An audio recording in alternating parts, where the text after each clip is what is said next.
welcome back to my channel. And today we're going to be talking about the new film Avatar Ash and Fire. But first, let me ask what you, the audience, thinks.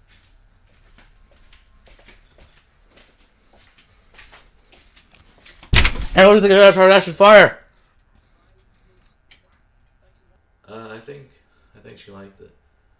Anyway, besides the gratuitous wife cameo, I am here to talk about the new James Cameron film Avatar Ash and Fire, the third film of Avatar.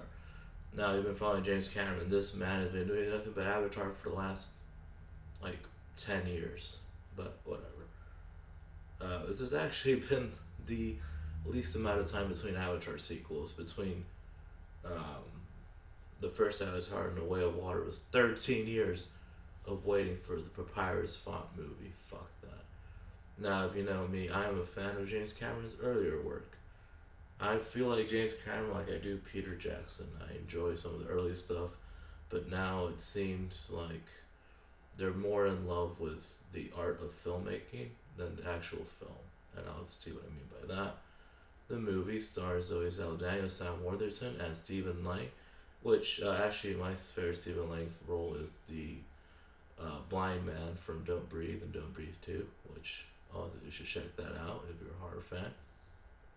Now, what is this one about? In this film, the Sully family are still reeling from the events of the second film, and are trying to get Spider to go back to the base because he's living on the Avatar Pandora world, but he's human. But Corwich is still after them, and there's a new villainess, Varana, who is part of a tribe who are more violent, and they don't like the motherland or something like that, the warrior. And that's about it. And how does that plot give it a 3-hour movie, you say? Very poorly. The pacing is strange. The first hour is setting stuff up. Look, this movie's had the same villain for the last 3 films, and as much as I love Stephen Lang, I'm guessing we need new blood in this franchise, and that's where Vera comes in.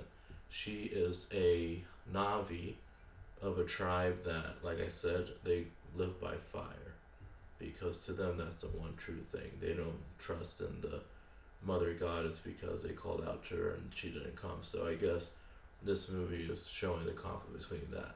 And Zoe Saldana's character of Neytiri has become kind of, I was going to say a racist against the Sky people, which would kind of make sense. He killed everybody they loved. And she hates Spider, and so do I. Okay, look, he was kind of cringe in the last movie, and now they made him the key to the whole thing, so I'm like, well, let's see where this is going.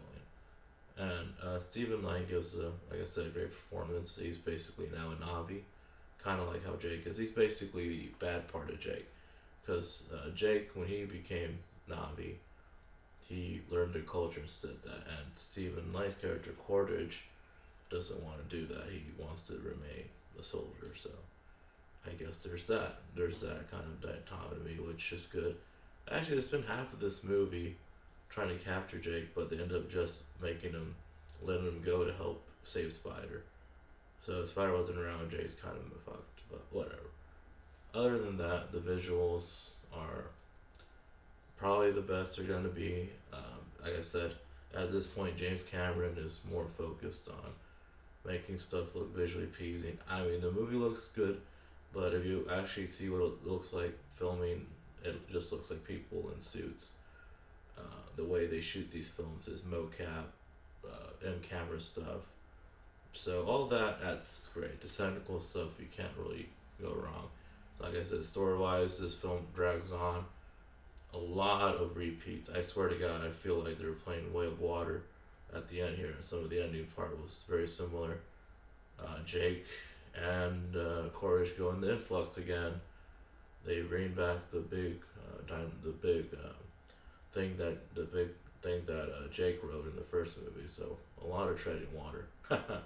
That Jake would have been more funny if it was Avatar Way of Water. But other than that, we have some pretty thrilling action.